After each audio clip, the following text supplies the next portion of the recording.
Nasubukan nyo na ba yung ganitong luto ng labanos? Ngayon nga pala ay labanos yung aking lulutuin. Dini nga sa aking lutuan ay naggisa na ako ng sibuyas at bawang. Bale, igigisa ko lang yan ng mga ilang minuto hanggang sa maging translucent na yung sibuyas at bawang. Nung magisa na nga ito ay naglagay na ako dito ng mga ginayat kong kamatis. Bale, lulutuin ko lang yung kamatis hanggang sa lumambot ito. Yung ganitong klaseng luto nga ay matagal ko nang gustong gawin. Hindi lang kasi matuloy-tuloy kasi lagi kong nakakalimutan. Sa puntong yan ay naglagay ako dito ng konting tubig. Tinakluban ko ito at papakuluan ng mga ilang minuto. Nung kumulo-kulo na nga ay hinalo-halo ko lang ito saglit. Naglagay ako dito ng kalahating nor chicken cubes. Tapos nagtansya ako ng paglalagay ng paminta. Inilagay ko na dito yung mga ginayat kong mga labanos. Yan nga pala ay ginayat ko ng pabilog-bilog na manipis. Madami ka nga pwedeng gawin na iluto din sa labanos. Masarap nga din nga pala itong parang kilawin. Gagayatin mo lang ng maninipis na maliliit.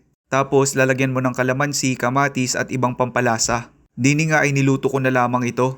Sa puntong yan, naglagay ako dito ng toyo tapos konting asukal. Pampabalansin ng lasa, sabi nga nila. Sabi nga ng iba, bakit daw ako naglalagay ng asukal sa aking niluluto? Wala lang, gusto ko lang. Kasi para sa akin parang mas lalong sumasarap yung niluluto ko kapag nilalagyan ko ng asukal. Depende din naman kasi yun sa panlasa natin. Kung di nyo naman trip lagyan ng asukal yung niluluto ninyo, pwede din naman. Ang sa akin kasi, ito na din yung nakasanayan ko. Siya kung kayo napapaibig, kayo magluto.